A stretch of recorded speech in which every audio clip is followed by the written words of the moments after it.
यह कहानी शायद आपकी जिंदगी बदल दे, क्योंकि आज मैं आपको गौतम बुद्ध से जुड़ी एक बिल्कुल नई कहानी सुनाने वाला हूं। एक ऐसी कहानी जो आपको बताएगी कि इंसान खुद को कैसे बदल सकता है। बहुत समय पहले पहाड़ों से घिरे एक शांत गांव में आरव नाम का एक युवक रहता था। वह सिर्फ 25 साल का था, लेकिन अपने आप से बेहद परेशान था। उसे लगता था कि उसकी जिंदगी पूरी तरह बिखर चुकी है। नौकरी चली गई थी, घर में झगड़े बढ़ रहे थे और उसके मन में गुस्सा, डर और निराशा लगातार बढ़ती जा रही थी। एक रात वह गुस्से और दुख से टूटकर बोला, काश कोई मुझे बता दे कि मैं खुद को कैसे बदल सकता हूं। उसी रात उसे एक अजीब सपना आया। एक शांत आवाज ने कहा, बदलाव खोजने से नहीं, समझने से आता है।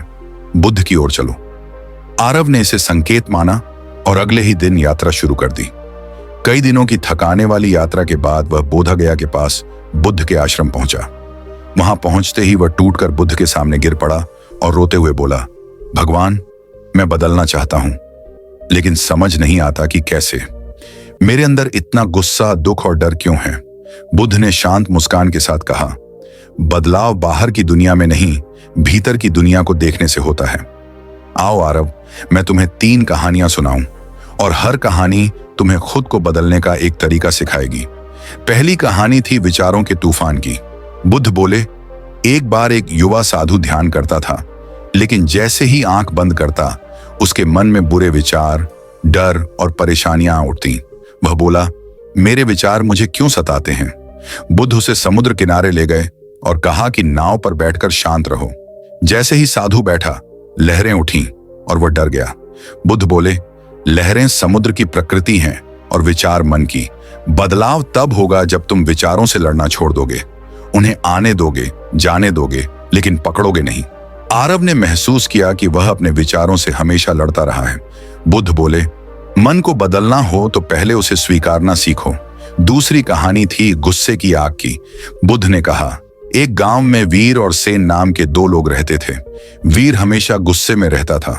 एक दिन उसने जवान सेन को थप्पड़ मार दिया। लोग उम्मीद कर रहे थे कि सेन भी पलटकर मारेगा, लेकिन उसने शांत होकर कहा, धन्यवाद। पूरा गांव चौंक गया। सेन बोला, तुमने मुझे यह दिखाया कि गुस्सा तुम्हारा है और मैं उसे अपने अंदर नहीं ले जाऊंगा। वीर को पहली बार महसूस हुआ कि गुस्सा उसी को जलाता है जिसने उसे पकड़ा है। बुद्ध ने आरव से कहा, तुम्हारा गुस्सा तुम्हें जलाता है, दूसरों को नहीं। आरव की आंखें भर आईं। तीसरी कहानी थी तुलना के बोझ की। बुद्ध ने कहा, एक व्यक्ति हमेशा दूसरों से अपनी तुलना करते करते दुखी हो गया था। बुद्ध उसे जंगल ले गए जहां अलग अलग पेड़ थे, बरगद, नीम, पीपल, आम। बुद्ध बोले, इनमें से कौन सा पेड़ गलत है? व्यक्ति बोला, कोई भी नहीं, हर पेड़ अपनी जगह सही है। बुद्ध बोले, फिर तुम क्यों सोचते हो कि तुम्हें किसी और जैसा होना चाहिए? तुलना तुम्हें खुद से दूर कर देती है। आरव का दिल धीरे धीरे हल्का होने लगा। उसने पहली बार महसूस किया कि शायद वह खुद को गलत जगह खोज रहा था। बुद्ध से 3 कहानियां सुनकर आरव रात भर सोचता रहा। सुबह बुद्ध के पास गया और बोला, भगवान, अब मुझे समझ आ गया। बदलाव कोई बड़ी लड़ाई नहीं है। बदलाव छोटे छोटे कदमों से शुरू होता है। विचारों से लड़ना बंद करके, गुस्से को नहीं पकड़कर और खुद की तुलना किसी से नहीं करके। बुद्ध मुस्कुराए और बोले, और सबसे पहला कदम है अपने आप को समझना। आरव ने बुद्ध के चरण छुए और एक नई यात्रा पर निकल पड़ा। इस बार शिकायतों के साथ नहीं, बल्कि खुद को थोड़ा थोड़ा बदलने के संकल्प के साथ।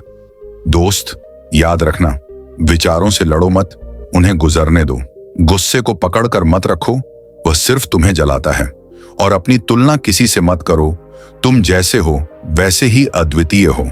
अगर तुम्हें यह कहानी पसंद आए तो इसे दूसरों तक जरूर पहुंचाना, क्योंकि बदलाव की शुरुआत समझ से होती है और समझ वहीं से आती है जहां कहानी दिल को छू जाए।